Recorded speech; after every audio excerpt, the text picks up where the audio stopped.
side, I was leading and teaching programs on time management related use of technology just because it was a hobby and strong passion of mine.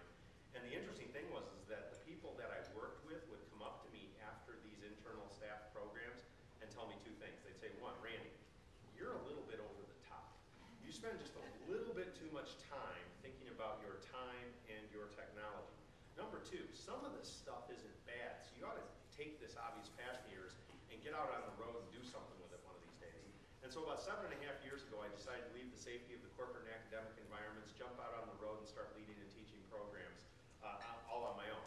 And in that time, not only did we have the Amazon bestseller a couple of years ago, Taming the Email Beast, I've also had the opportunity to go all over the United States, Canada, and even Europe several times. No kidding. Europe to teach people how to better manage email. That's a good gig if you can get it. Becoming pretty well known as the totally and completely obsessed time and email management guy. And so for the next couple hours here this morning, you get to see somebody who literally is over the top. Now, here's my little disclaimer. I'm going to try to give you too many ideas.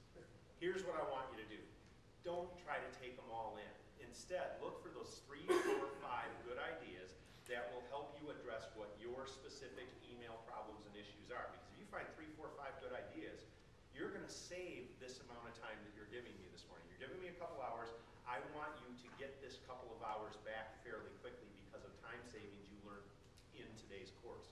All right, so that's sort of our goal. I want you to have a positive time ROI, so to speak. Here's the other thing I want you to do. Look for 1 or 2 ideas, maybe not for you, but for somebody around you who's driving you just a little bit crazy. Who's that person that can never find the email that you sent them because they have 3,974 in their inbox right now? Or maybe that person that, for whatever reason, even though they've got the email, they haven't really figured out how to turn it into something that's actually on their task list so they get it done. Or that person that likes to carbon copy everybody on everything they've ever sent. And if you see any of those types of behaviors going on, don't walk up to that person and go, you should. Nobody likes that should word dropped on their head. I've got these little bonus handouts here for you, if any of you are interested. Now, what this little yellow sheet is a list of all of my favorite PC keystroke shortcuts, which means that you can basically use your keypad on your computer to do things you would normally have to move your mouse to do. That right there might save you the time that you're looking for right there. But it's got my goofy picture on it, so what you do is you go up to the person who's driving you nuts and say, hey, you know what, I heard this guy the other day. And you know what he said? That way they get that message from me, not from you. They might actually listen, all right? So we sort of laid the table. Now, what I want to do right now is make all of you not like me very much. Are you ready for this? How many of you would like this? Who would like that? How many of you would like 2? Who would like 2 in their inbox? Would you like 2? You want to really hate me? I left those in here just so I'd have something to show you today. I get all the way to 0 almost every day. Get out of here, 0. I haven't had 0 since 2003. Yeah, let me tell you, and here's the thing. Here's the thing. Yeah, it's down to 2. But here's the other thing. It doesn't matter how clean and pretty your inbox is. Here's what I want you to be able to do with your email. I want you to be able to figure out what's hot, what's important, what's not. Isn't that really your goal when it comes to email management?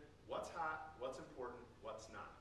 And if you can figure that out and manage that well, regardless of how pretty the inbox is itself, you're doing what you need to do with your email. So that's really sort of our goal. This is sort of a secondary outcome from being able to do what we're trying to do with our email management.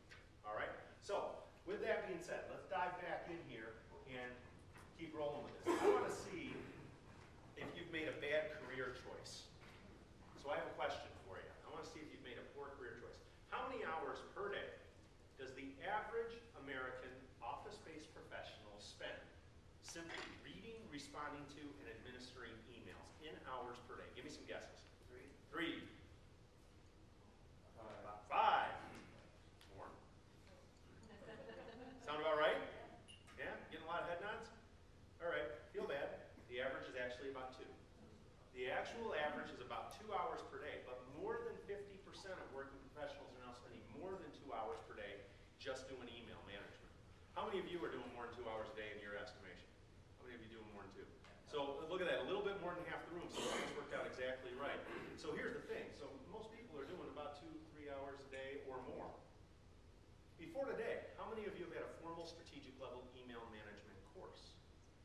They have those things. This is what I've been doing for about the last 6 years. About more than half of my business is just going around showing people how to better manage email. So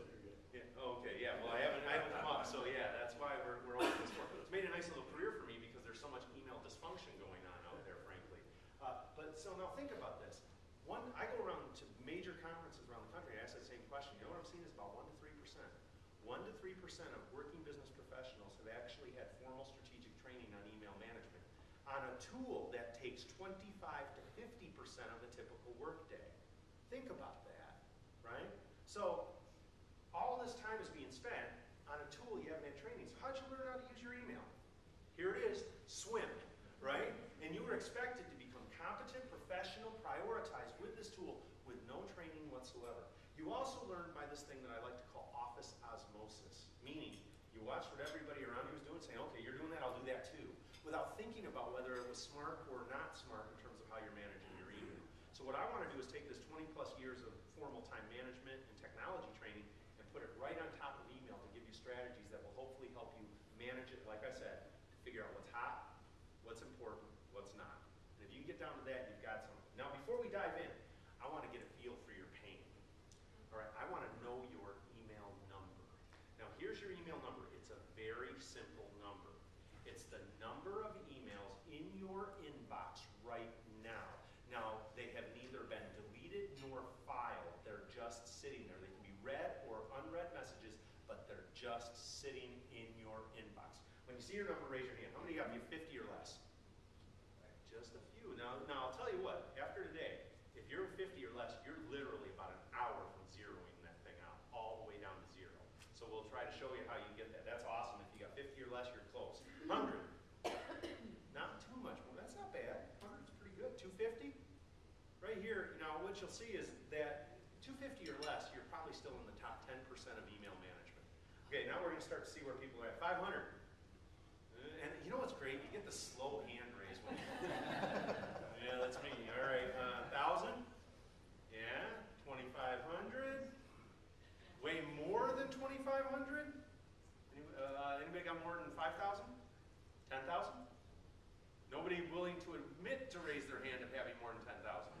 Want to all feel better? Want to hear the biggest number I've come across? 26,000. Now, you got to hear this. This is great. Private practice consultant and trainer like me. Obviously not on this topic, though. 26,000 emails in Outlook on a laptop, not connected to Exchange, with no formal backup routine. Wow. I said, next time you drop your computer bag, you're out of business. She goes, yeah, I've been living on a knife's edge for a couple of years. And before I even asked her about it, I said, can I ask you one quick question? And she goes, yeah. I go, is your computer like locking up several times a day? She goes, yeah, I didn't know I was doing that. I said 26,000 is why it's doing that. Because if you're using Microsoft Outlook and you've got that many emails, you're way past what's the normal base of the memory buffer that the program can handle. I mean, once you get up to, I think it's somewhere between 3 to 5 gig, depending on which version of Outlook you're using, it starts to get unstable because it just can't handle the memory load of all that data. You know, and so she was having this thing locked up and she didn't know why it was happening all the time. Then I asked her, why do you have so many in there? And it was all out of fear. She said, well, I'm afraid if I file them, I won't be able to find them. But I also know that if I leave them in my inbox, I'm pretty much doomed. And I certainly don't want to delete them because I know I'm going to need them at some point, right? So it was all out of fear. She sent me a note about 2 weeks later. She was down to less than 7,000. So in 2 weeks, she went from over 26,000 down to less than 7,000, almost 20,000 out of her inbox. Had another guy who was the previous record holder before I met this lady. He had 22,500 in his inbox, and this guy was great. I said, that is a big number. How's it work for you? He goes, I have a simple rule for email management. It works great for me. I will only respond to an email once I've received it 3 times. That was his rule for email. That's not a good idea. Don't do that, okay? Had another person which had almost 5,000 emails, and this lady, she was pretty funny. I said, that's a pretty heavy number. How's it working? She just looks at me sort of funny and goes, it's not. Why do you think I'm here? Had another woman with almost 4,000. She wrote me a note a week later. She's down to 3. So she went from 4,000 down to 3 in a week. And remember, it's not how clean it is. What matters is that you're figuring out what's hot, what's not, and what's important. If you got that, you're in business. All right? So this is sort of laying the table on this.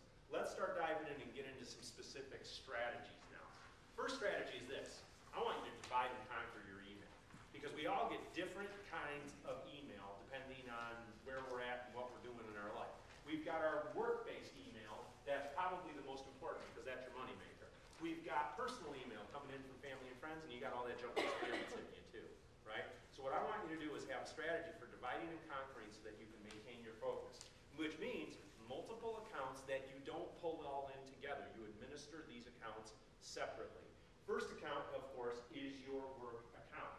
And that work account you give out to your coworkers, your clients, your customers, your vendors. Do not give that email address to those evil, devious family and friends, right? Because if your family and friends get your work email address, what are they going to do with it? What are they going to do with it? They will use it. And what do they send you 90% plus of the time? I love this, the 3 J's. Jokes, junk, and JPEGs. Isn't that what they're sending you? And I swear, wouldn't you swear, there's some people that professionally, in their spare time, are professional YouTube surfers. Do you know anybody like that? They're always sending you the funny video link of the day. Anybody got that person doing that number to you? Check out this thing I found on YouTube. Now, when I get those in my work account, those YouTube video links, when I get those in my work account, guess what I do with them? No, I watch them. That's the problem. That's why I don't all right? Have a personal account for your personal email so that you can manage this stuff. Here's the other reason you want to do that. The United States court system has come down on the side of employers when it comes to electronic mail privacy. They basically asked the sniff test. They said, who provided you the internet access? Who provided you the workstation? Who provided you the server access? Who provided you the software? And if the answer to those questions in whole or in part is your employer, it's not your email, it's theirs. Which means you have no inherent privacy rights unless expressly stated. Which means somebody could be watching what you're doing on your workstation right while you're doing it.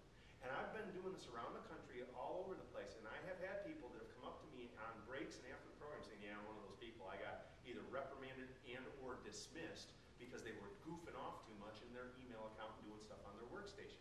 In this economy, why dare risk it? Have a personal account you administer on your personal time. Now, people all the time go, well, Randy, what about your lunch hour? That's your time, isn't it? I mean, I'm not getting compensated for my lunchtime. Can't I just quickly pop out and check out my Yahoo or Gmail account right here on my workstation? It's a little iffy. You're still using the company workstation. You're still using the company internet feed. So if you get to lunchtime and you want to check your personal email, here's what I recommend you do. You look down the hall, you see Steve down the hall, gets up to leave for lunch. Sneak over to Steve's terminal. That's a joke. Don't do that. That's why they have these things called smartphones and tablets and stuff. Get your own internet capability wherever you're at so that you can check your personal email on your personal time so you're not using the work to do it, okay? So that's your second account, is your personal account. Now your third account is a very specific account. I call it your internet account, although you could also maybe call it your junk spam account. And here's what this account is for. Anytime you're out on the web doing any kind of a transaction, purchase on the web, downloading a podcast or article or report, signing up for a new social media content, any of those types of activities, what do they always want to get from you before they'll allow you to complete the transaction? It's not your credit card. What do they always want? They want a valid email address, right? And they won't let you complete the transaction until they get it from you. Why do they so desperately want your email address? They want to market to you. They want to sell to you. And what will some of the more nefarious characters out there do with that email address? There's money in them with our emails. There absolutely is. And that's where the vast majority of the junk and spam that's targeting you is coming from, is when you're submitting your email addresses out on those online web forms. That's where you get caught. So do you see what I want you to do? I want you to have a third account just for those types of transactions. Now, do I use that third account occasionally for something that's either work or personal? Absolutely. But guess what I do with them when they come into that third account, the real ones? What do I do with the real ones? I forward them to either my work or personal account as appropriate. But now who's the sender? Me, not the spammer. See? So what I'm doing is I'm getting the real ones out, and then what can I do with everything else that's in that account once I get the real ones out? I can blast them. They are gone. I can be ruthlessly effective at knocking down the junk and spam.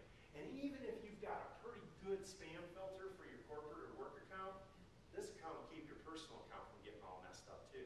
Now, how many of you have been using your personal account basically as both personal and internet? How many of you have been doing that? Awesome. Guess what? You're going to love my suggestion. You need a new personal account. The spammers already have it. And so the only way that you can fix it, they're not going to let you go. You need to make a new personal account, tell all your family and friends, start sending me emails here. And keep that existing personal account now as your internet account. So this simple little strategy, get that work time focus. on work so that you're not giving yourself the capability of getting in trouble, and limiting your exposure to spam in both levels. All right, we want to keep those spammers from finding you. So that's strategy number one. Now strategy number two goes beyond email management. This strategy actually even goes into information overload, desk clutter management, all of that kind of stuff, okay? So how many of you have some stacks and piles? Who has some stacks and piles on their desk? Good number of you have some stacks and piles. Is this what you're going to see when you get done with today's session? Something like that? Anybody have that going on? No, Randy, my desk isn't that messy. But if your email inbox were to suddenly explode into paper, would you have something like that? Now let me show you something. I only have two very small stacks and piles on my desk. Two. Here's one. Stuff I would like to read but don't necessarily need to read. How many of you have some stuff like that? Journals, association articles, things of casual interest people forward to you? I keep this stuff in one little stack and pile, and anytime I go any place, I grab a few items off of that pile. Just to have them with me, because you never know when you're going to run into some downtime, right? So I always want to have them with me when I go to places like doctor's office, dentist office, train station, airport, internal staff or team meeting. They all start right on time, right? So I want to have a couple things that I can read while I'm doing this. Now this other pile, I'll explain to you shortly what this is, because it's based off, this is how I manage paper-based stuff, all right, when it goes into this. Now before I forget this, I want to hear something really cool, what one of my clients is doing. This is really cool, and this shows you where we're at in terms of technology. This little stack and pile, the stuff you'd like to read but don't need to read, here's what this client does. The minute she gets this stuff, like if she gets a magazine, she'll page through it and rip out the articles she thinks are interesting. Just rips them right out. She's got an intern in her office who takes anything that she puts in this one pile, scans them to PDF, and they load right onto her Kindle. So she doesn't have this pile anymore, no more paper. Think about that. Plus it gives you a valid business reason to write off a Kindle, which is cool. All right, I got the new Kindle Fire, that's pretty sweet, all right? Yeah, so that's one stack and pile. Now this first strategy, and it's really almost the crux of how I'm managing a lot of this stuff, is what I call the ultimate clutter buster. And I learned this strategy over 20 years ago from a guy out there named David Allen. Anybody here a David Allen devotee, wrote the book Getting Things Done? A couple of you? Yeah.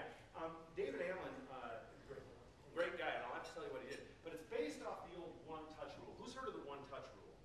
Anybody heard of it? Yeah. It's a classic, and it's from the old paper-based days. That's why it's called the one-touch rule. Today it might be called the one-look or the one-listen rule, because we're doing so much stuff electronically and voice.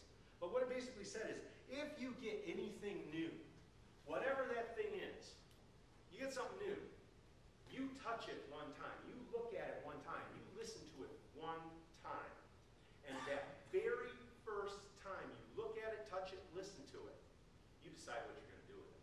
You make a decision. Very first time you look at it. Now, did I say you do it right now? I didn't necessarily say you do it. If you don't have time to do it right now, and it's paper-based, maybe you grab one of these little jobs, throw it right on here and say, here's what needs to be done.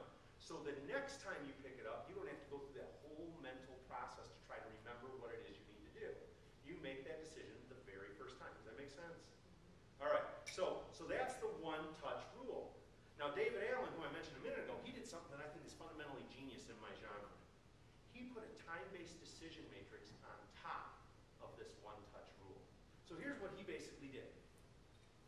He said this, he said, so you get something new, you look at it one time, you touch it one time, you listen to it one time, you decide what needs to be done. But now here's David Allen's little wrinkle. And if that thing that needs to be done is something you can get done in a couple minutes or less, do those right now. Don't let them stack. Hear that? So do them right now, don't let them stack. Because if you're letting these quick little things stack up on you, they'll bury you. Here's the other thing. Think about a quick little email that'll take you 30 seconds to a minute to respond to, or look up a little piece of information, get it back to somebody, or leave a voicemail back to somebody to answer their question. And these kinds of things take 30 seconds to a minute typically. If you're looking at them 3, 4, 5 times every time before you actually do them, haven't you just doubled or tripled how long those things take? How many of you have the time to double or triple your job? Almost nobody does. So handle the quick little ones immediately. Now that doesn't mean check every email coming in right when they come in to see if they're quick. All right, we'll talk about that a little bit later. But what it means is when you are looking at email, paper, voicemail, that when you are putting your attention there, if it's quick, you handle it immediately. Get it done. Now that flies in the face of modern email usage statistics. You want to hear a mind-blowing stat about the way average professional email user reads each and every email they receive on average between 3 and 7 times before they either take the action inside of the email or put it on a task list. 3 to 7 times each and every email. Where are people, if you're doing that, where are you spending your time on your email? What are you doing with your email? What are you doing? Rereading the same ones over and over again, doing nothing with them. Does anybody in the room know the clinical definition of insanity? That's close. I mean, that's close to pure crazy. And that's what the majority of email users are doing. And then they wonder, why am I spending so much time on my email? It's because you're not making decisions. Make decisions, get the quick ones done. All right? Now, if it takes longer than 3 minutes, right? If it takes longer than 3 minutes, and it's paper. So we're not talking email, it's paper. That's where this thing comes into play. See this right here? This is called my priority file. Think about the name priority file. What would be on top of something named a priority file? What would be on top? The most important and or urgent thing I have to work on. What would be on the bottom? The least important and or urgent thing you have to work on. How many procrastinators in the room? All right, and the rest of you are procrastinating, raising your hands. This is a procrastination power tool. Wait.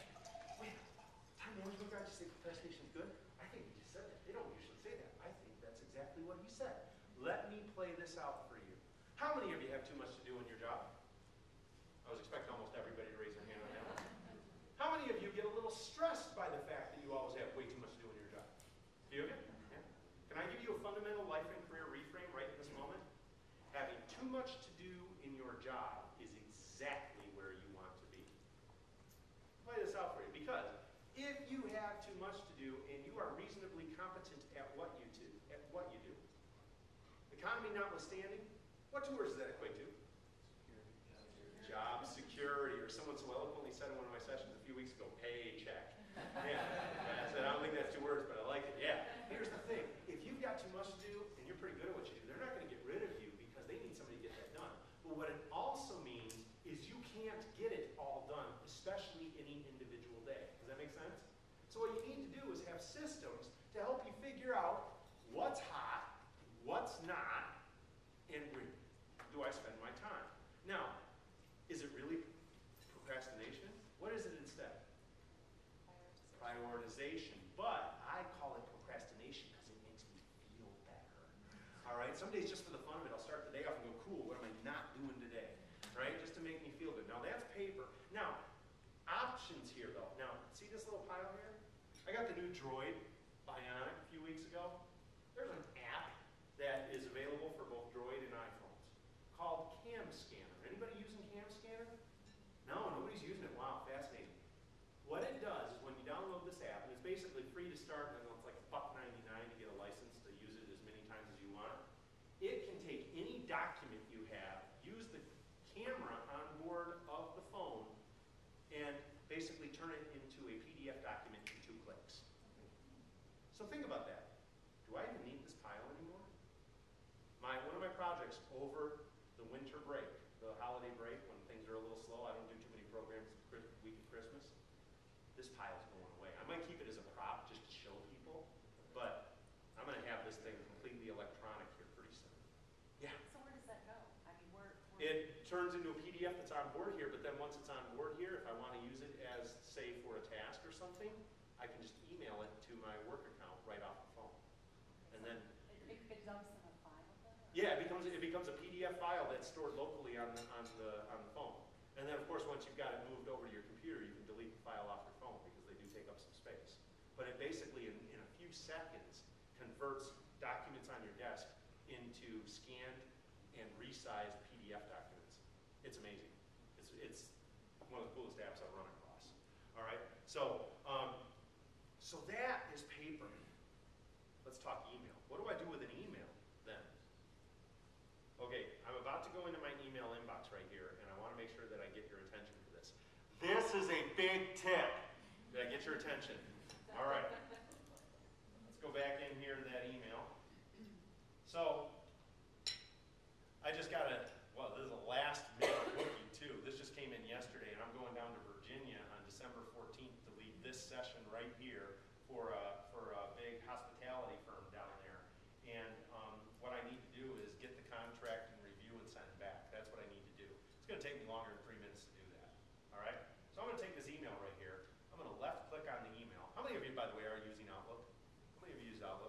most of you. If you're not using Outlook, you want to see if the tool you are using has a comparable capability.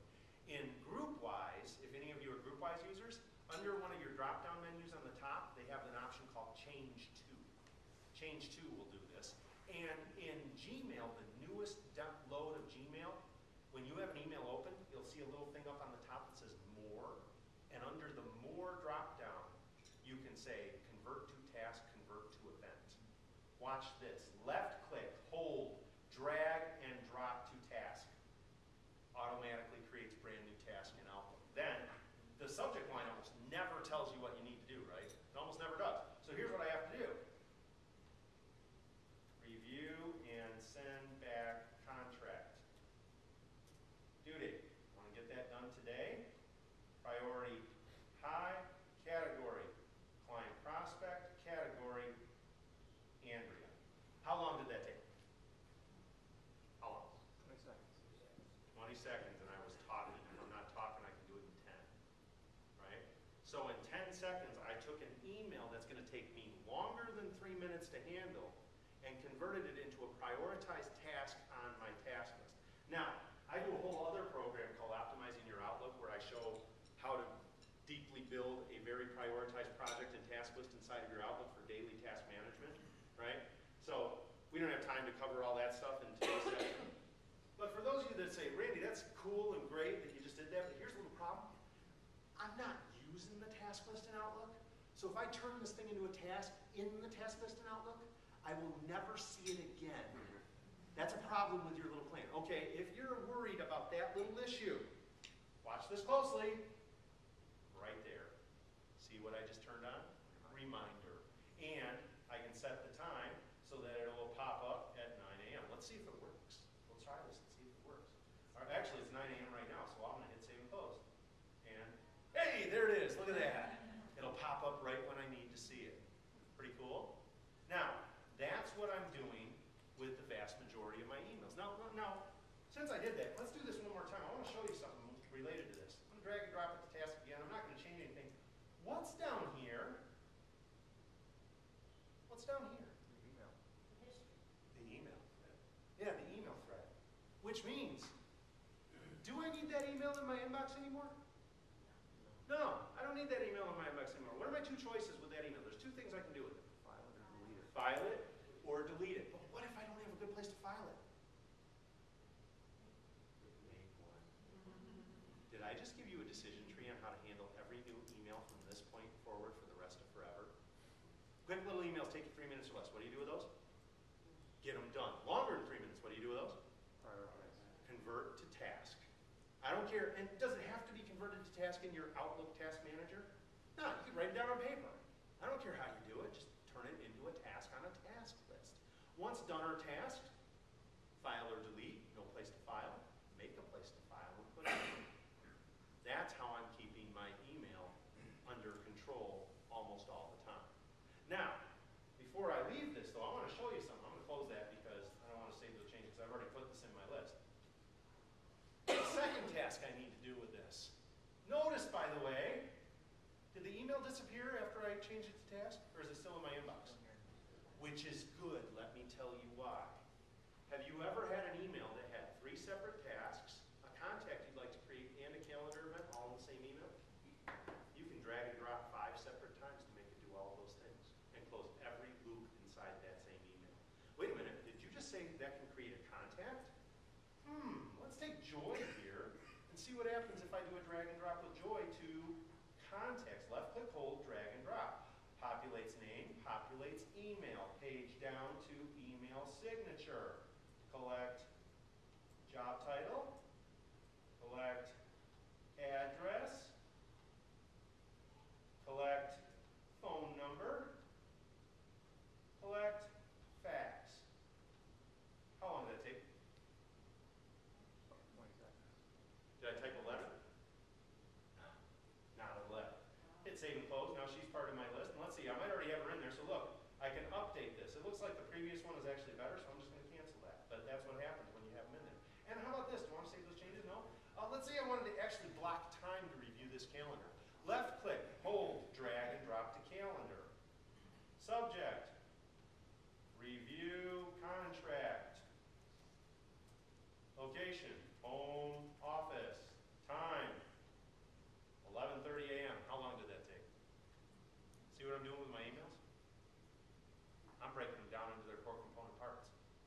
They're either tasks, events, or contacts. That's what they mostly are. And so I'm breaking them down into what they are. If they're things that I can do quickly, I do them right now. If they're going to take me more time, they become part of that prioritized task list. And then they get out of my inbox. Why am I so adamant about getting them out of my inbox? Here's why. Have any of you ever had an email that you dealt with? You got it done. It was done. You needed to get it done. You got it done. But you weren't quite sure what you wanted to do with it. So you left it in your inbox for a while just because you weren't quite sure what you wanted to do with it. And then 2 days later, 3 days later, a week later, you opened it up and read it again because you couldn't remember if you did it or not. Anybody ever done that number? Clinical definition of insanity. See, you're wasting time reading stuff you don't need to read again. Once you've got those loops closed, either by getting them out of task list, getting them into a calendar, getting the contact created, get it out of your inbox. You don't need it there anymore. File it or delete it. No place to file? Make a place to file and put it there. That's what I'm doing with email, and that's how it's working to allow me to keep this under control. What, in your opinion, is the best way to file an email so that it's outside of your Outlook, outside of Exchange? We'll talk about that in just a minute. Okay. Okay, we're going to come into file management here in a little bit, and there's some options. And I will share exactly what some organizations are doing related to getting something filed completely out of your Outlook. I'm going to show the option where you file it within your Outlook, but we'll talk about that option that you just brought up. All right. I've heard the word exchange mentioned. Is this what allows you to work on multiple devices? Exchange is a server-based program that is installed in many organizations, which basically allows multiple users of Outlook within the same firm to have their information coordinated and backed up on a central server. So that's what Exchange is. It's simply a server-based program that interacts with Microsoft Outlook and helps to make sure that the data integrity stays good. So how can you use Outlook on a different device, like on a mobile device? Well, some firms, what they do is if you're on Exchange, then you can get what they call OWA, and that's the Outlook version that allows you, it's the Outlook web application, which means you can log in on a web terminal and get access to your Outlook. It won't have all of the capabilities of the full software on your PC, but it gives you most of the things that you'd like to do. Now, if you're in a firm and you say, we can't afford our own server and we can't afford Exchange, there are third-party vendors out there, like AppRiver, Barracuda Networks, there's a few others, that can basically sell you licenses to use Exchange on their servers, per user licenses. And so for small companies, it's actually a pretty smart way to make sure that your data integrity stays good. Yeah, if just to add into that, being the IT guy where I work, if you do have Exchange and your phone allows it and your server's set up properly, you can actually use the push technology on Exchange with your phone. And it'll sync the calendars, contacts, and everything right to your phone. Yeah, BlackBerries do it automatically, but they're, I read an article yesterday that they might be pretty much done. They basically are throwing in the towel on the smartphone market because they've just whiffed. There's a tool for droids. Right there. There's a tool for droids that's called Touchdown. That's an application that you can get that allows you to synchronize a droid-based phone with Exchange so that you can get all 5 of your functions. And there's even, if any of you are not on Exchange, there's a third-party app I discovered, a German app called Mobile Phone Explorer, which allowed me to synchronize my calendar, my contacts, and my task list onto my Droid phone without being on Exchange. I just did it via USB. So there's lots of ways to make this stuff work now. I think that's the big thing that a lot of people are working on is how do you get your iPhone and your Droid to sync with your Outlook. Yeah? Google is doing a lot of that too. Basically, Google is setting themselves up to be a competitor to Microsoft Outlook. And I actually do a whole other program called Time Management in the Cloud using Google Apps for basically all the stuff we're showing you in today's program because it is viable.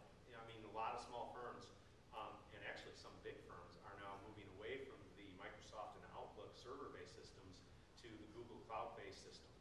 And this surprised me, but one of my key clients, University of Michigan, is making the switch to Google Apps next year. Wow, that's a big deal because think about it. Not only do they have student privacy requirements, they also have HIPAA requirements for their medical centers. And they still have found that they can make Google work. So think about that. That's pretty, if they can go there, anybody can go there. So it's coming. I'm actually, part of the reason I started teaching that program is because I could see that people are starting to leak off from Outlook into Google-based apps and other tools like that. So, good questions. All right. That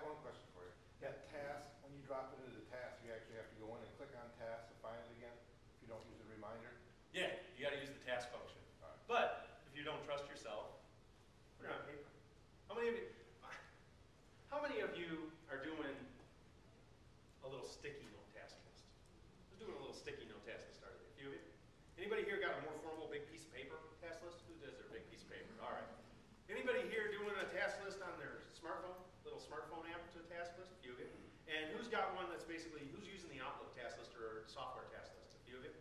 All right. So a good number, how many of you are doing just any kind of a task list? Did you know that is step one for being diagnosed type A? Step one, it's not the full test. Here's the full test. Those of you that are doing some sort of a daily task list, have you ever done something that's not on the list? And then you wrote it down just so you could check it off? I do it too. All right, so you're diagnosed. Good number of you here, it sounds like. Okay. You want to save those changes? No, I don't need that on my list. Let's keep rolling. So that's the 3-minute rule, and I put this little reminder slide to show you that Outlook drag and drop capability. By the way, here's something that's interesting. That drag and drop that I just showed you is a two-way street. And when I say that, here's what I mean. If you're in your Outlook task list and you've got a task that you created from an email, you can click on that task, hold it, drag it to mail, and turn it right back into an email. That's cool. And a calendar event can be dragged to mail to turn it into an email that goes out for the event. And a contact, when you drag and drop that to mail, it actually just creates a brand new email to that contact. Google does a lot of the same kind of stuff now, yeah. Actually, a little side note about Google. About 4 or 5 years ago, Google hired away the senior product development manager for Microsoft Office and Outlook. So guess what they're building? Think about this. Gmail, Google Calendar, Google Contacts, Google Tasks, Google Docs. That's Microsoft Outlook on the cloud. Am I right? You could use it almost exactly the same way. That's why a lot of firms are moving in that direction. All right, so how many of you would like to make a whole bunch more of your emails less than 3-minute emails? Anybody interested in doing that? Okay. This is another big tip. How many of you ever been typing an email, and you're typing that email, and as you're about ready to hit send, you've been typing that email for a little while, you're about ready to hit send, and you go, there's some good writing. That is some most excellent business composition right there. But you also say to yourself right before you hit send, but you know what, I keep answering this question over and over again. I've answered this question before, I'm going to answer it again. I keep sending out the same piece of info. So where do you go to get it so you don't have to retype it? Where do you go? Oh, hold on, no. Now, most people aren't doing that. Sent. How many of you go into your sent items folder? And you think I'm so smart, it'll only take me 5 or 10 minutes to find the last time I sent that thing. That's reasonably smart. Some of you that are even smarter, I save mine in my drafts items folder, and that way I can just copy and paste whenever I need to use it. That's even smarter. That's quicker than even sent. A few of you that are even smarter, how many of you made a signature for your email? Cool. How many of you have more than 3? A couple of you may know this little trick. Let's go out here and take a look. So I'm going to go back into my Outlook. I'm in 2010. Now in 2007 and before, you have to go Tools, Options, Mail Format. So if you're on Outlook 2007 or before, Tools, Options, Mail Format, that gets you your signature tool. In 2010, the easiest way to get there is just create a new email. Click New Email and look what you have right here, Signatures. So I'm going to click that button. Whoa! What's Randy doing? Look at all these. Is he crazy? Crazy like a fox. Let me show you. I'm going to come down here to my signature creation tool. Look at it. I've got all these different signatures. But you know what? I have the same one that you have. Right there it is. Look. Same signature, basically. Who I am, basic contact information, a little bit of shameless self-promotion. Right there. Right? And notice that this is the signature that I'm using for about 99% of my emails. It's the signature that automatically pops into all new messages, all replies, and all forwards. That's basically all my emails. But every once in a great while, I'll get an email from somebody I've never corresponded with before. It could be a brand new prospective client, it could be a new business partner, it could be a new vendor, somebody I've never had email communications with before. And in that case, I will overwrite this signature, I'll show you how to do that in just a minute, with this one right here. Oh, cool, look at that. I give them a whole paragraph about who I am. And not only do I give them a whole paragraph about who I am, see, there's that whole paragraph. Take a look at this. Look at this little best practice right here. See these 2 PDF documents? Each one of them is a 4-color promotional file, nearly a meg in size. So that's 2 meg of data. How big are those as attachments on this email? How big? basically zero, a couple KB, because they're not attachments. What are they? See what I did? I'm taking my most used promotional files, I'm posting them out on my company website, and I'm just creating links to these things. Which means every time I hit send, I'm saving 2 meg of unnecessary data from my sent folder and from the recipient's inbox. And most business professionals, and frankly most people now, have access to high speed. Clicking the link to open a 1 meg promotional file is just about as fast as opening the actual attachment. But now I'm keeping that data out of my sent folder in their inbox. And that's just a good best practice, yeah. Isn't that the kind of thing, though, that they tell you not to accept and go to links that somebody sends you in case somebody's been spam? Well, yeah, you gotta be a trusted sender, but you know, I mean, most of the people that are contacting me, they're contacting me for a reason. They know I'm valid. They're gonna be okay with clicking the link. You know, I mean, would you click a link if it was somebody you didn't know and was a spammer? Absolutely not. That's very dangerous. But you know, if it's somebody you're comfortable with, yeah, I see no problem with that. If any of you say, well, I can't post those documents to my company website, there's services out there like Dropbox and Box.net that basically give you online file cabinets that allow you to do the same thing. You can basically post documents and then create share links. And then you can give those share links out, and if it's private, you can even give it password protection. So you know, this can, and that's not even the tip I want to share with you. I get people that very regularly contact me about doing this program and some of my other related programs by my web form, by my voice service, sometimes by direct email. They might be coming from big companies, small companies, chambers, wherever they're coming from. Take a look at this email signature right here. Look at this email signature. Oh, that's crazy. That's almost rude. I can't stand when people have big, giant signatures like that. I mean, that's crazy to have to read that every time. It's not a signature. It's an automated sales letter. Wait a minute, what? New message. Here it is. There's that base signature I showed you. Remember the base signature? But I can go up here to signature and click Web Training Manager Carol. Boom. It overwrites the signature that was there. It completely replaces it now with this one. Then I can take this top line right here, select that, drag and drop it to subject. That way I don't have to think about it. And dear Liz, personalize. How long did that take? How long did that take? How many of you just thought of a few new signatures you're going to create? This one right here can save people, you use that 5 times a day, that'll probably save half an hour right there. 5 times a day just use an auto signature for something that you've been looking up manually trying to find or retyping every time you use it. All right, yeah.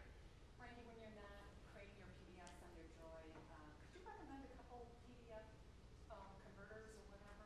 You know, it's interesting that you bring that up. I have been using for several years now Nuance's PDF Converter Professional. It basically gives you a lot of the same capabilities as Adobe, but it's like half the price. And I haven't seen any drop downs. And then what it also allows you to do is basically take any document you have and you can send it to the PDF printer. And so it can turn any document just by printing right into a PDF. So it's a pretty solid tool. The other thing that's nice about that tool is under the Converter Professional application within it, you can actually take a PDF, bring it into the converter, and make changes to the PDF. You can add stuff, edit stuff, move things around. And they also have a Create Assistant in there that allows you to take multiple disjointed PDFs and combine them all into one single PDF that's all a single document. So it's pretty solid. That's the one I've been using, just because Adobe's expensive. Yeah. I think I just got the new version of it. Actually, it was on Amazon on sale not too long ago for only $40. It's normally $99. But I did a little web search and I got the Amazon version full box for like $40. That's awesome. Yeah. There's a free one that I use called Blue PDF.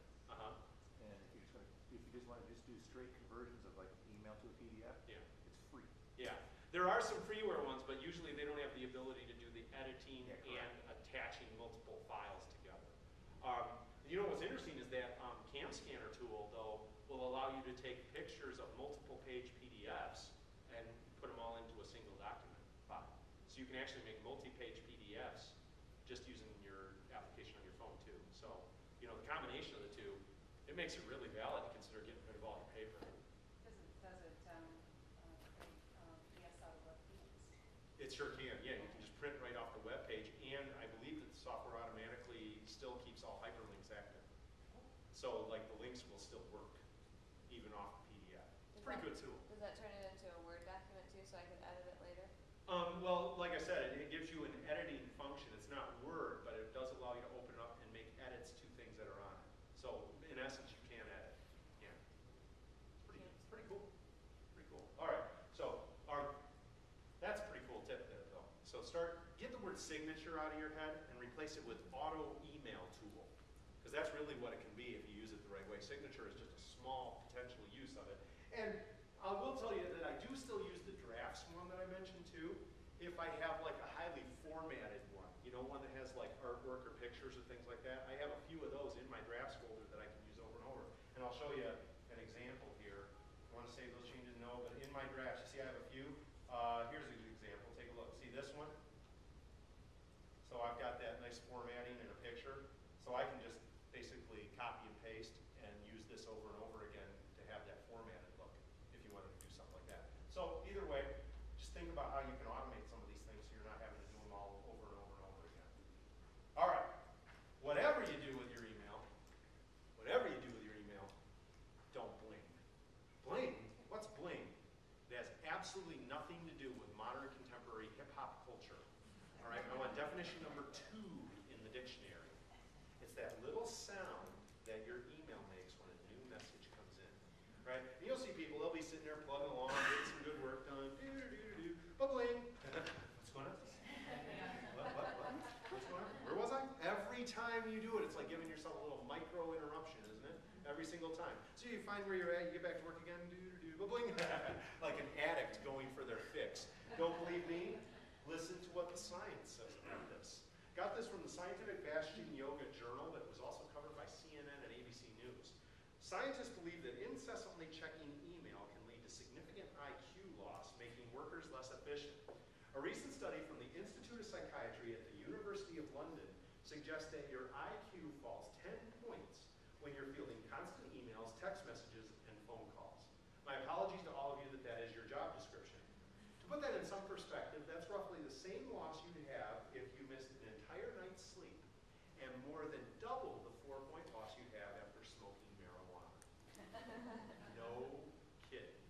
If you are getting a heavy load of email, phone calls, text messages, and you are dealing with those emails, phone calls, text messages in real time as they come in, you are literally making yourself twice as dumb as a pot smoker. No offense to any pot smokers in the room. Now, of course, I'm not going to endorse or embrace the illicit use of illegal drugs, but I want to impress upon you how damaging this one behavior is. It is really distracting to be dealing with this stuff in real time, all the time, all day long. Think about the word distraction. Loss of traction. That's what's happening to you when you're doing this thing. If you're constantly addressing stuff in real time and you're getting a heavy flow, you cannot keep your focus, you cannot keep your intelligence, you are making yourself stupid. All right? Now, guys, before I share with you what I want you to do, guys, this one's for the guys. Guys, on average, men fared worse than women at this because, as researchers say, men have more difficulty multitasking. We get even dumber, guys. All right? And the women in the room know that. They do. They say, hey, you want to really mess with him? Call him and email him at the exact same time. Steal him right out of his ears, right? All right. So now, what do I want you to do? Here's what I want you to do. I want you to resist that temptation to constantly monitor. Now, that's pretty easy to do. Can you turn off the sounds on your email? And you just turn off the speakers. That's easy to do.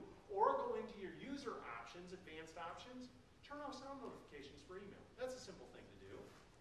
It used to be the Ghost, remember the paperclip, the Ghost, the dog, remember that? The old versions of Windows? Now it's just that little flash box. Those flash boxes keep popping up all day long. You can turn those off too. Turn off those notifiers. See, your email is giving you stimuli, trying to get your attention. But let me ask you a question. Who's running who here? Are you running your email or is it running you?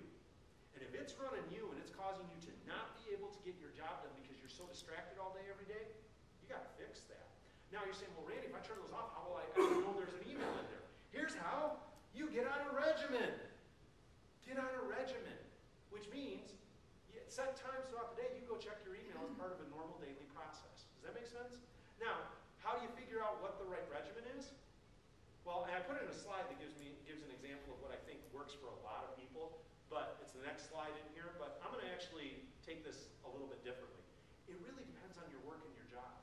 Because there are people, like one end of the spectrum, IT email trouble ticket manager. The person in your IT group that's answering trouble tickets coming in by email. If I recommended that person only check their email 3 times a day, they're getting a new job tomorrow, right? They need to check their email quite frequently to keep up, but I would still say not in real time because they need a little bit of time to get some of those trouble tickets done. Does that make sense? So a person like that, maybe every 20 or 30 minutes they should be checking email, but not immediately. Other end of the spectrum, individual project-based worker without a lot of external inputs. They're basically doing work that needs to get done, and they're doing a lot of that work on their own. That person checking email 3 or 4 times a day might be perfect because they need bigger blocks of time to get done what they need to get done. Does that make sense? Where are most of us? We're somewhere in between, right? We've got to be more responsive than the project person, but we don't want to be quite so responsive as the email trouble ticket person, right? So what does that mean? Well, if you're more on the client side, maybe check your email every 45 minutes, every 60 minutes.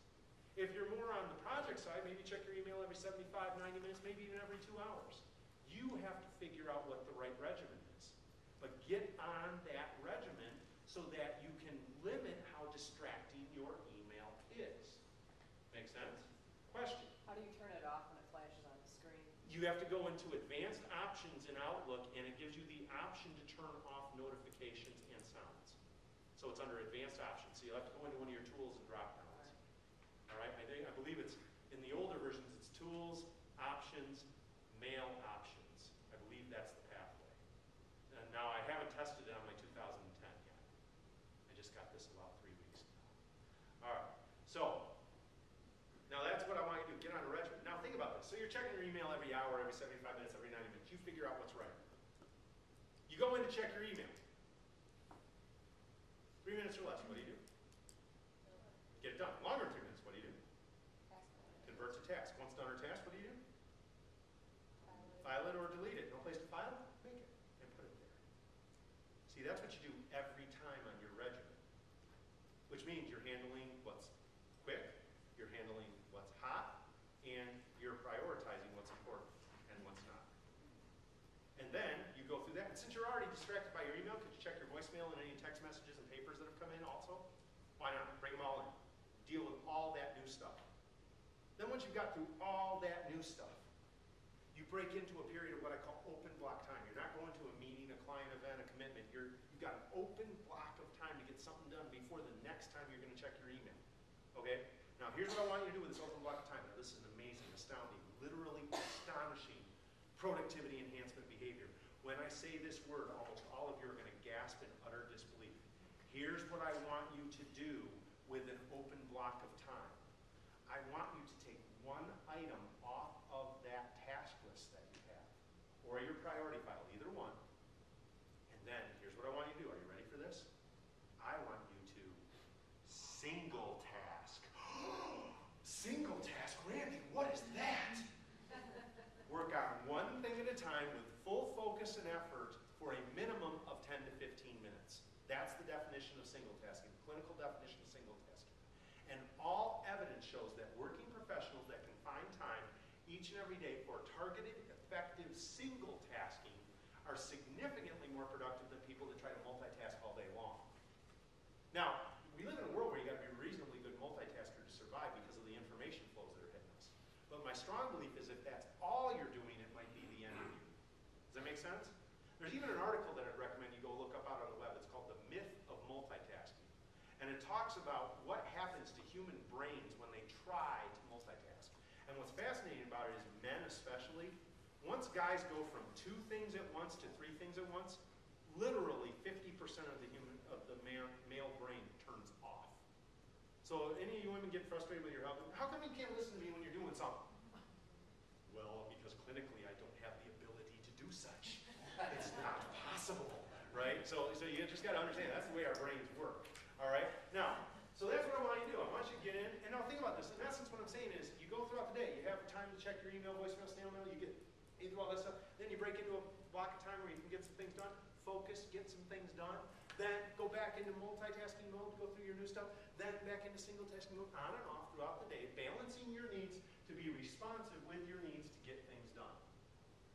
And you have to figure out what the right answer is there in terms of how quickly you're checking stuff. I don't know that answer for your job, but I do know that checking real time if you're getting heavy flow might really knock you down. All right? Now some of you are saying, that sounds great in theory. You don't know my boss. Right? Maybe you got this going on. Here it is. What's your name right here? Brent. Okay, I'm going to send you an email. I'm your boss. Don't answer. Send it. Brent, I sent you that message 6 seconds ago. How come you haven't replied? Anybody got that going on? You don't have to raise your hand. I don't want to get anybody in trouble here. Grab one of these for that person that's doing that to you. Here's what you do. You walk up. Hey, boss, I heard this guy the other day, and you know what he said? He said that if I'm constantly checking my email all day long in real time, it makes me twice as dumb as a pot smoker. That's what he said. And I don't think that makes either of us look very good. But I know sometimes you send me red-hot urgent emails you want me to jump on right away. And I'm fine with that. I'll jump on something red-hot urgent as soon as I know it's there. Now here's my little problem. Not every email you send me is red-hot urgent on fire, and you're not the only person sending me emails. So if I have to check every single email coming in to see if it's from you and red-hot, I'm spending all day long just checking emails, and I can't get my work done. So could you do me this one little favor? Whenever you send me something red-hot urgent, what do you think that favor is? What's the favor? Call. Oh, wow. In this day and age of Facebook, social media, and email, you can actually talk to a living, breathing human being. You can do that? Absolutely. That's what I want you to do is call. I want you to call. And now here's why. As the sender, it makes sense for you to make the call anyway. Have any of you ever sent an email and the person that you sent it to said they didn't get it? Has that ever happened to any of you? Ever. Email is not a closed-loop communication tool.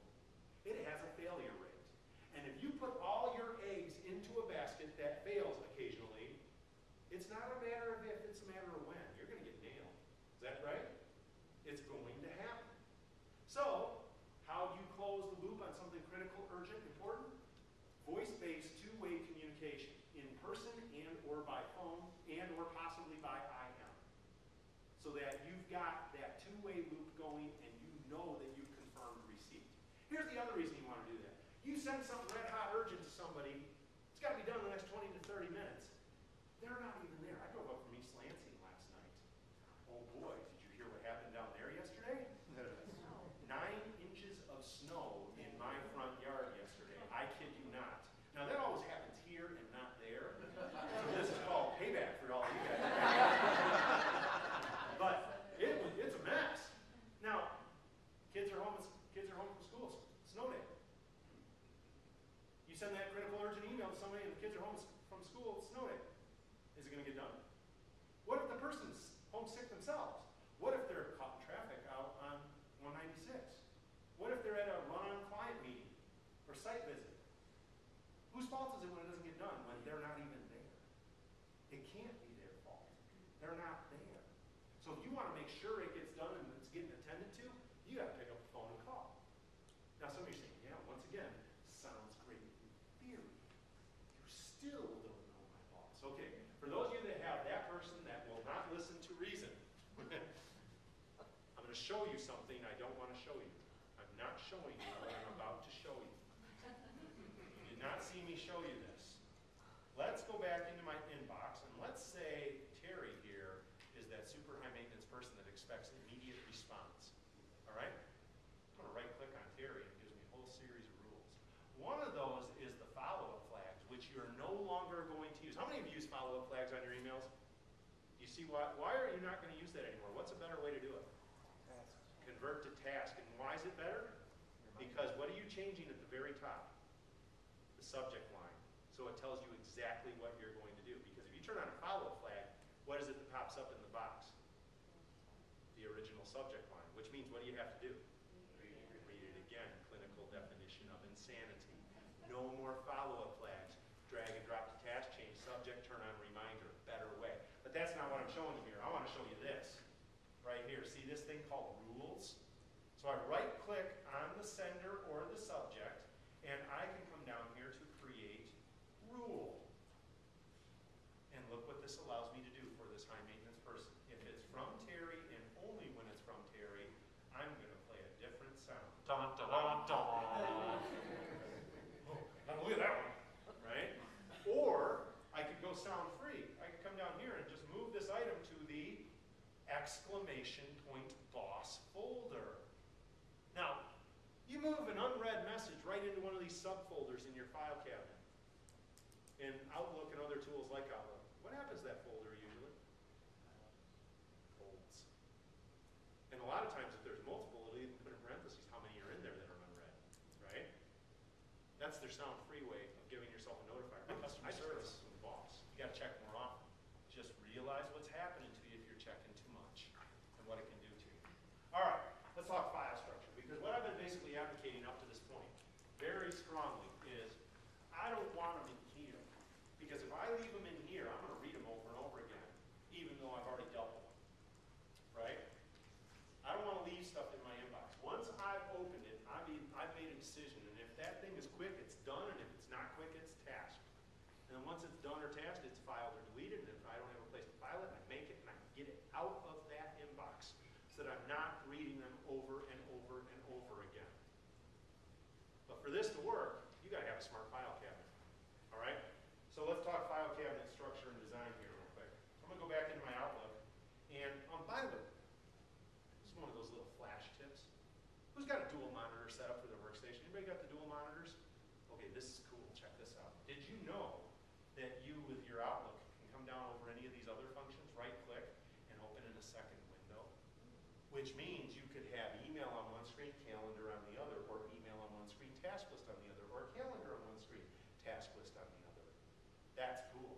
And if you use the little bump thing that Windows 7 has, you can actually turn things into half screens, so you could have email, calendar, and tasks all set up on a two-monitor setup. How slick is that? That's like a cockpit. That's like a dashboard. That's cool.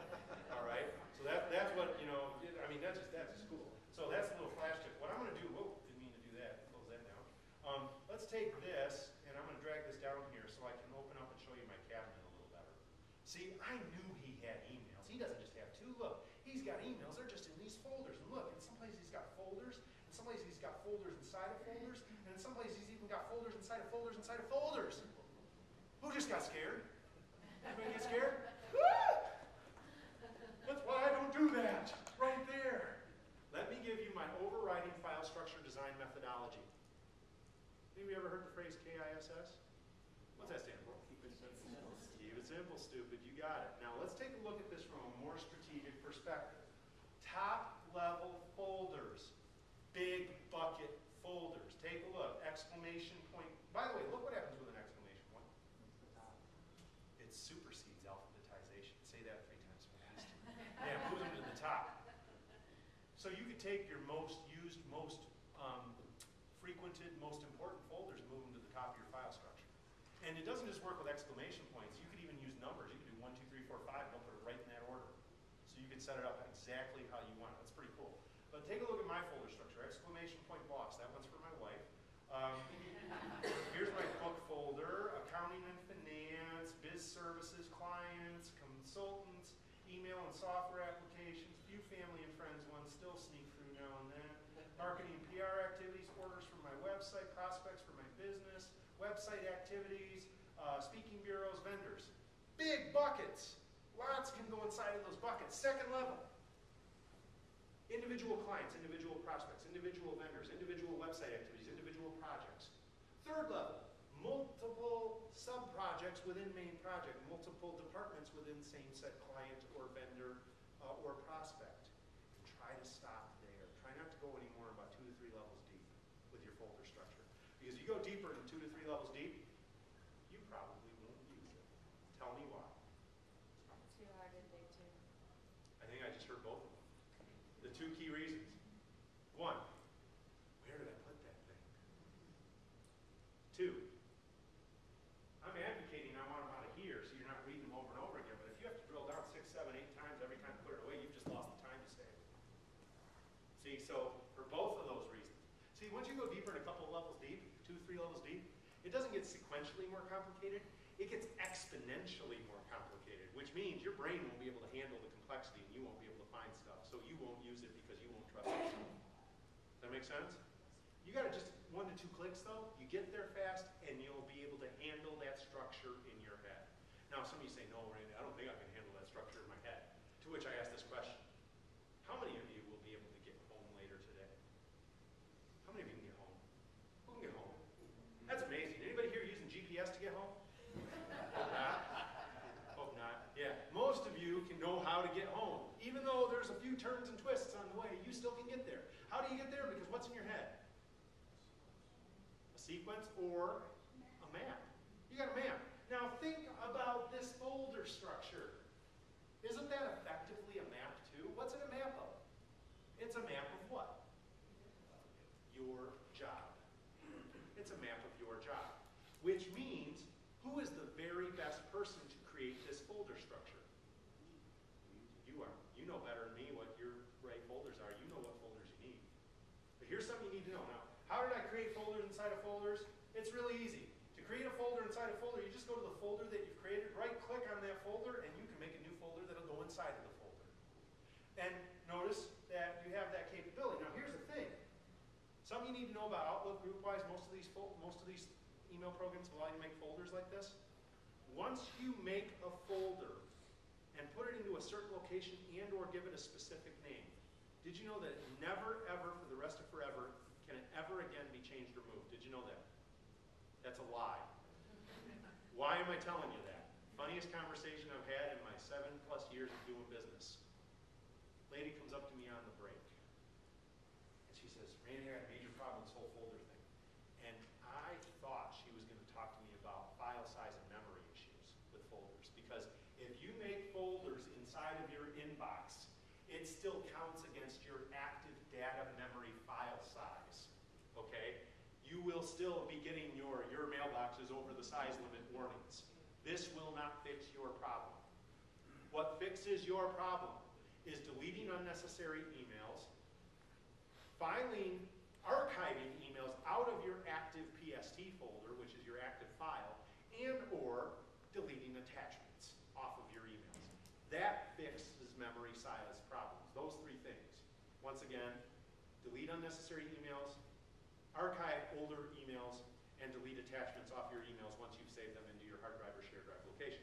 That's how you fix a memory size problem with your email. This will not fix it. This is just cleaning things up. It's not fixing the size of the mess. Does that make sense? But that wasn't what her problem was. Here's what her problem was. She says, so I know I need to make the folder. And I click new folder. And the name box comes up and I just stare at it. Because I want to give it the perfect name.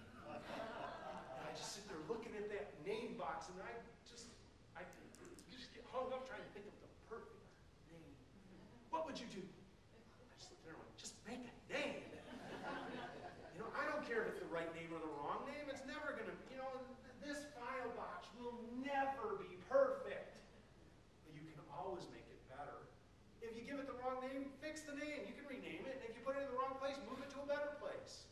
Focus on progress, not perfection. You get hung up on perfection, you're going to stymie yourself. See, I want you to have speed and accuracy, but don't try to be perfect. Because you try to be perfect, you're going to slow yourself down right to a crawl. All right? So, and it's flexible and dynamic, and it's going to change all the time. So just be ready and prepared to do that. I probably make a file box change every day or 2 in my mailbox. I'm either adding folders or moving folders or renaming folders. It's a frequent occurrence. Now, once you build up the infrastructure to the right level, you won't be making those changes nearly as often because you've got most of the folders you need in the right places you need them. Does that make sense? But you'll still be making occasional changes. Now, so you've got this put together, and then you start moving stuff into it as necessary and as needed. And it becomes sort of the crutch that you lean on. All right? Questions, comments, discussion on this? Yeah. Can you talk a little bit about archiving? Yeah. I'm going to cover that Okay. in just a second. I want to see what other questions we have right here. Yeah. I use Yahoo for basically the same Yep. thing. You think Yahoo will go away and all of a sudden I don't have access to all these things? Oh, God, I hope not. You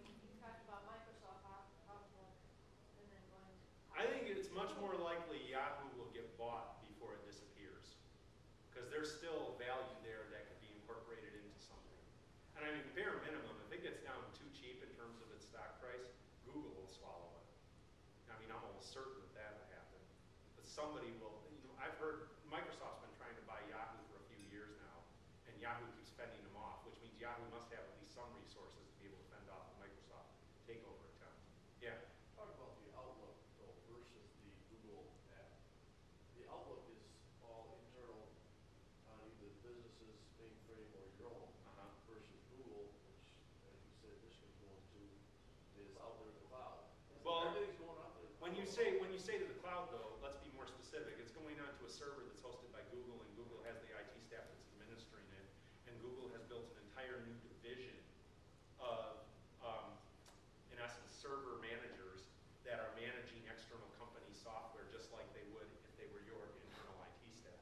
And because they can do it for multiple companies, they get big economies of scale, which is why they can charge way cheaper than you do if you do it yourself.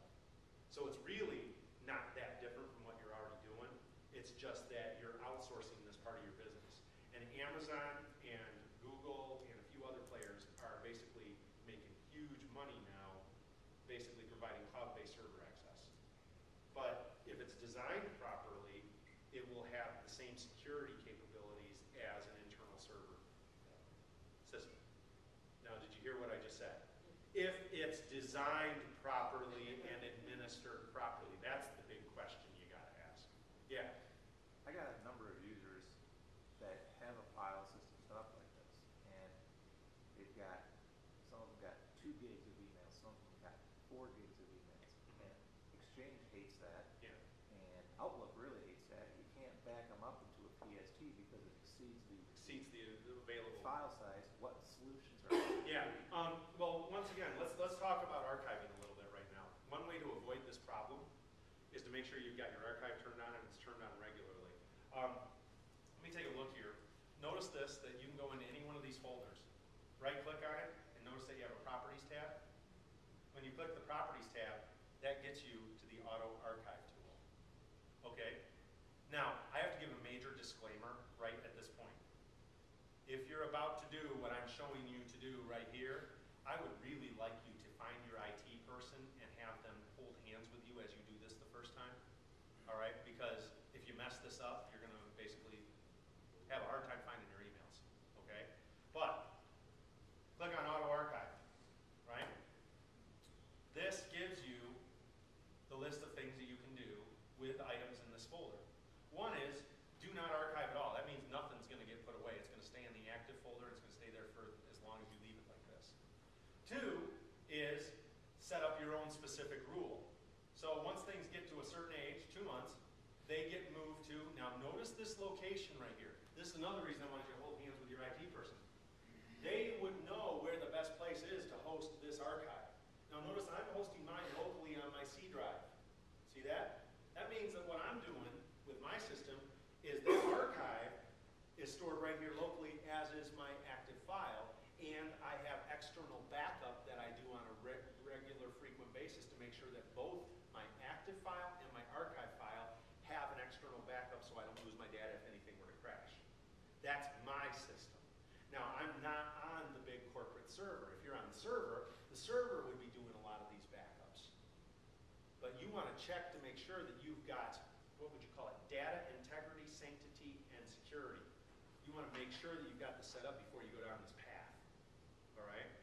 But that's one option. I can set it up. Or notice this. Once it gets a certain age, I can just delete. Now some of you might say, hey, you know what? That's great. You know, once certain things hit a year old, I don't need them at all anymore. And that's our corporate policy. Once things hit a year, gone. If it's this kind of stuff. You want to find out what those rules are. And if your company doesn't have those rules for document and e-document retention, you might want to prompt somebody to figure out what those rules should be, because once you have those rules set up, do you see how this tool's handy? You could set up all your folders to do what you need to do automatically to follow those rules. Now notice this, once I've got one of these set up, I'm going to go back here to move it to the archive location. Once I've got one of these folders set up, and I would do a low-risk folder the very first time you do this, and just turn on one folder, and then run the auto archive. Now Now, see, how many of you get that? Would you like to auto-archive your old items now? And you go, no! Scary! I don't know what that means. This is what that means. It's going to follow the rules that you've set up for the individual folders within your account, and if it hits the database criteria, it is going to move those items out of the active file and put them into an archive structure which looks identical to the structure that you built in your inbox, if it's working properly. If it's working properly, and then you can go to your archive location to find the emails that are older than that date. That's what your archive is doing. But, like I said, I do recommend you hold hands. But now notice this. If you test that one folder and you find that it worked the way you wanted it to, and you can go into the archive and find your old emails for that one folder, and it's working exactly the way you like it, then take a look at this one. Archive using default settings. Click on this button, run the auto archive. I've got it set up to do an auto archive every 2 weeks. Archive old items. Once they hit 6 months, going to that archive location. Apply to all folders now. You can set it up so that it can turn on for every single folder in your file system automatically. But you see why I want you to test it before you do it? Because I've heard some horror stories about people turning this thing on and then finding that they can only read the first 8 characters of the subject line because the archive hadn't been built properly. Or it doesn't go into folders, it goes into one big mass archive file, which makes it almost impossible to find things. Test it, make sure it's working right, and you can find your stuff and use it properly before doing it. And if there's any problems with the archive, work with your IT person to get that working right so that you can set this thing up. Because once you got set up, it's like a self-cleaning oven. It'll clean itself up whenever the auto archive runs and remove stuff according to the database criteria you set. Let me give you one little watch out about using that button there, though. I had one of these, oh geez, what happened moments. Went in, turned that thing on, hit all folders now. Then I went back to look at a client event I did 6 months ago in my calendar. Everything in my calendar was gone. Where'd my calendar go? Oh, that's a folder too. It went into the archive for the calendar. So what I recommend, if you're going to hit that apply to all folders now, go back into your other 4 functions, calendar, contacts, tasks, and notes, and make sure archiving is turned off for those. Because you don't think of them as folders, but effectively that's all they are, is folders too. And I would recommend turning them off for those other 4 main functions, calendar, contacts, tasks, and notes. Because I know for sure that my calendar items and some of my older notes went into the archive when I did that. Yeah? So once they're archived, you can't find them within your Outlook anymore. You have to go into that folder. Well, actually, when I host them locally, and I haven't, like I said, I just got this new box about 3 weeks ago, so nothing is in an archive yet. Yeah. And it's in my old laptop's archive. But what it did is interesting is I'll close this right here. I'm going to cancel and get out of here. I'm not going to turn any of these on right now. It actually showed right here under search, and it said archive. And it had an open, and I open it up, and it says inbox, open it up, and it gives me the exact same file structure as I have right here. So that's what I did. And ideally, that would be the perfect situation, is that when you've got this thing pointed so that archive folders is one of your options right here in your dropdown. So that it stores it outside of Outlook and outside of Exchange then on a drive location. Yes, yes, that's exactly what it's doing. It's outside of your active working Outlook, outside of Exchange. Effectively what it is it's pointing a shortcut to those folders in an external location as part of your archive PSD, not your active PSD. And when Outlook is running, it's not accessing those archive folders unless you specifically go into them. All that it's running is your active PST file. Brilliant. Okay. All right? Yeah. But you mentioned another option, which is what some of my companies that I do work with are doing. They're saying, don't put them in these subfolders because it still counts against memory. Go out into your share drive location where you're storing all of your electronic file documents and move your emails right into there. As soon as you're done with them, don't move them into these subfolders. Move them right onto your hard drive or share drive location where you're storing all of your files and documents. Because the beauty of that is, that means your email files are right there with any electronic files, Word docs, Excel docs, databases, whatever that you've created for that same client, customer, client vendor, all in one place. That's cool. Here's the problem with it. It's not quite as quick as doing it this way. So why am I still doing subfolders? Because it's faster. But if I was forced by my company, which I won't be because I'm the boss, but if I was forced by my company to do this, I would definitely have a dual monitor setup, and on that second monitor, I would always have my Windows Explorer file cabinet open to my archiving make sense? So I could just quickly move stuff. Now here's the thing, you can take an email from Outlook and move it into a shared drive or hard drive folder location. It will be a .eml file. That's what the suffix is. And it'll have the little Outlook icon next to it. Now when you double click on that to open it, guess what opens? Outlook. So you can do it that way. You can do it that way too. That's a completely viable second option. Yeah. A little word of warning on that though, if you do copy an email like that to a shared drive, anybody that has Outlook can click on it and open it. Right. You want it, if it's personal and private stuff, you want to have it into a private, non-accessible location. Right. What he said.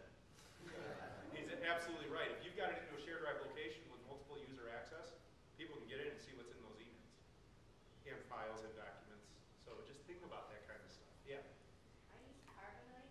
Uh-huh. You know anybody else who uses that or how safe? I'm actually thinking about testing it. It looks pretty good, but I think App River and Barracuda Networks do a lot of the same kind of stuff too. So there's several firms out there. It's an online backup service. That basically allows you, basically every night you leave your PC on, you set up so it'll run overnight and backs up your data out onto the cloud into a cloud-based server location. That's specific to you. Can you make that move to folder right to that address? To like a Carbonite address? Yeah. Well, not all of them are. Maybe.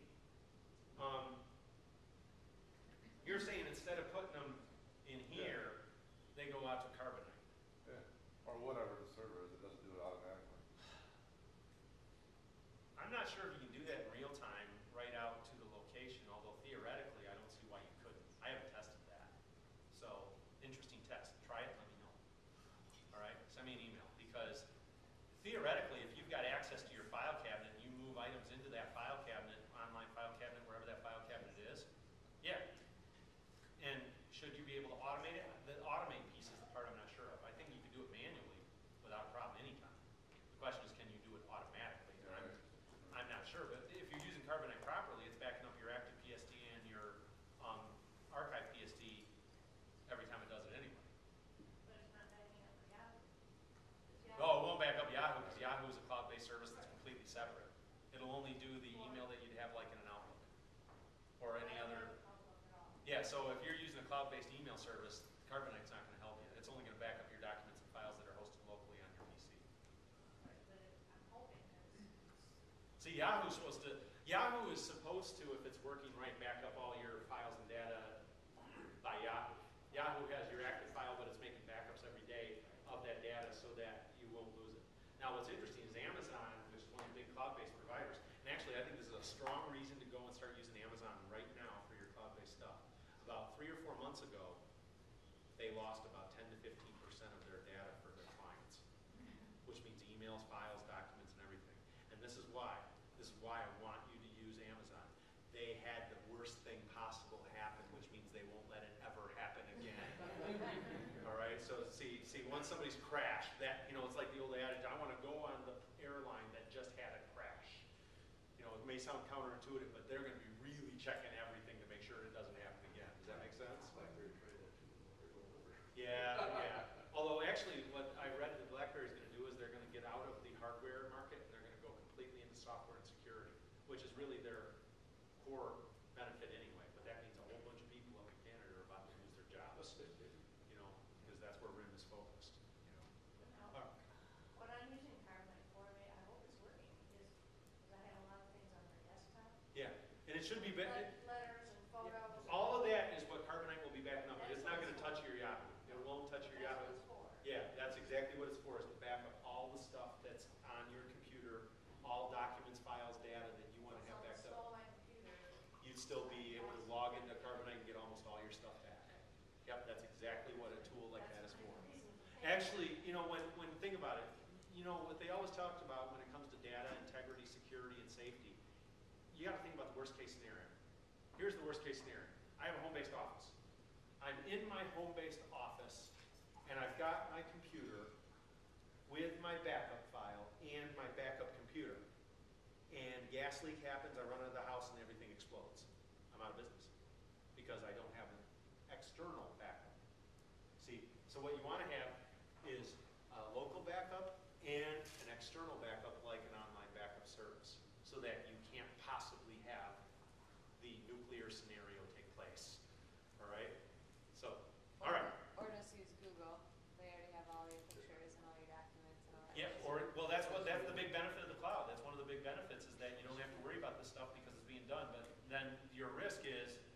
Your two risks with Google is, do they have the proper backup routine set up? Can they lose your data? Do you know or are you sure? And two, what are they scanning on you to learn about you? Because when you use Google, they're checking everything you're doing and they're using it to target marketing toward you. So think about that issue too. Of course, if they're doing it to 1 billion people, do you really matter? Something to think about. You know, I mean, if I was John Travolta, I probably wouldn't be using Google. I'm Randy Dean, nobody cares. So I can use Google. Does that make sense? Yeah. All right. All right. Good discussion. A little longer than I expected though, so I better get rolling. All right. So now if you think about this, what's the only kind of email that should be in your inbox if you're following what I'm saying? What's the only kind of email that should be in there? One you haven't read yet. Yeah, because if you opened it, you decided what you're going to do with it. Quick ones, got done. Longer ones, you got tasks. One's done or task, file or delete, no place to file, make a place to file, and put it there. And if you can get yourself into that capability, you can get yourself just rocking this thing out. All right? Now, I'm an MBA by training. I'll tell you what MBA stands for. 1, Master of BS Articulation. I'm pretty good at that one. Number 2, must be anal. Here's my must be anal flow chart. All right? So you can cut this little slide out, put it on the bottom of your computer screen, and basically get into the habit of doing this for the next few weeks. Right? So that's the little thing. Notice here, this is that option that we were talking about. Instead of making these subfolders and putting them into subfolders inside your Outlook, could you just put the email files directly out onto your hard drive or share drive with all of your other electronic files? A lot of companies are moving in this direction. A lot of companies are moving in this direction because it immediately gets rid of your email file size problems. Immediately, because they're not in the email anymore. They're external to the email software. Okay? So, you know, there is some sense to it. Like I said, I'm still using the subfolder system just because it's so fast and quick to be able to throw things into the folders. Now, this is a fun question for me. I love to ask this question. How many of you, once again, have more than 250 emails in your inbox? Please raise your hands and keep them up. More than 250. Please keep your hands up. How many of you have some folders that have your hands up? That's hilarious. Why is that funny? Here's why. You're already doing what I'm asking you to do. You're just not doing it every time. Am I right? You're doing it. You're just not doing it. Can't think of the name of folder. Can't think of the name. I've run out of names. There are no more names left. Yeah. I've actually counted, and I think with all my folders and subfolders, the entire hierarchy, I got about 340. But you know what? Because of the structures and because it's only 2 to 3 levels deep, I can find them. I'm good. That's what search is for. Search works too. Now, since you bring that up, let's talk about that, because this is a problem with this whole thing. Take a look. It only searches the folder you're in. Wait a minute. Search all subfolders. Learn how to use your search tool. It's different in every piece of software. This is 2010. In 2007, they had a little arrow right here that you could click that would allow you to search all subfolders, all mail folders. Okay? And notice this. Search from, search by subject, search those with attachments, search the category, search when it happened, search all these different search parameters. You can set up your search parameters. This is 2010. 2007 was different. 2003 was even different. Get in and learn how to use your search, because if you're going to use folders, invariably at some point, what are you going to do? You're going to put it in the wrong folder, or you're going to forget where you put it. That's going to happen. That is the downside to this. But my strong belief is you're still going to save time versus keeping them in your inbox and reading them over and over again when you don't need to. Does that make sense? So learn how to use your search. Here's the other thing. Have any of you ever deleted an email you really wish you would have kept? Has that ever happened? But wait a minute. Did you reply to it, forward it, or carbon it? You still have it. Where is it? Sent. Never forget that your sent folder can be a backup to what your inbox would be if you deleted nothing from your inbox. Huh? Think about it. Let's go in and take a look at sent real quick. See, this may surprise you. I file nothing in my sent folder. I just have auto archive turned on, so once things hit about 3 months old, they get archived. Why am I filing nothing? Here's why. Here's why. Think about what's in your sent folder. Some original compositions. What are the vast majority of items in there? Replies, carbons, forwards. Isn't that right? Which means your sent folder is a surrogate or a mirror of what your inbox would be if you filed nothing. Does that make sense? Now, what that gives you the capability to do is this. Wow, I'd really like to find all my emails to Terry. Bing! There's all my emails to Terry. Or, you know what, I'd really like to find out things, all those related to the ABA stuff. Oh, there's all my ABA stuff. And you know what, I'd really like to find the ones that have monster attachments. There they are. So See, I that's, just click on that and just, it's pretty fast for me. So what were you doing, just clicking on the name and I then? click on the name, I click on the subject, I click on the size, and then I can click the top layer, and it'll sort according to any of those features. Now, usually, I have it sorted by sent, because if I have it sorted by sent, I have my newest sent down to my oldest sent. That's the standard default, but I can do searches this way. So it gives me the capability to do that. Now, when Google first came out with Gmail, they didn't give you the option to make folders, because they said, why are you putting everything in folders? Why not just keep it in your inbox and then you can search and sort? There's some sense to that. I just don't want it in my inbox. I'm using my sent folder for that capability. Now, I've run into one or two people, and they follow the alternate email management theory that is counter to mine. And here's the alternate email management theory. Once again, how many of you have 250 or more? And folders? Yeah, look at that. You know, I ran into somebody a couple weeks ago that had 25,000 emails, 0 folders. 0. He didn't have a single folder. I said, you're using your inbox to search and sort for things, aren't you? He goes, yep. And he goes, and here's what I do. If there's one that I need to look at again, I mark it unread. That's my signal to myself that I have to look at it another time. That is the alternate email management theory. And it's better than being a person that occasionally files stuff, but a lot of times leaves them in your inbox. See, I want you to either put everything into these subfolders or put nothing into your subfolders. Because what's the old Karate Kid adage? Remember the old Karate Kid movies? Daniel-san, right side road, safe. Left side road, safe. Middle road, squish just like grape. See, I don't want you to get squished like a grape. Pick one method or the other and go with it, all right? But see, almost everybody's standing in the middle of the road, and then they wonder why they keep getting run over, all right? So pick a philosophy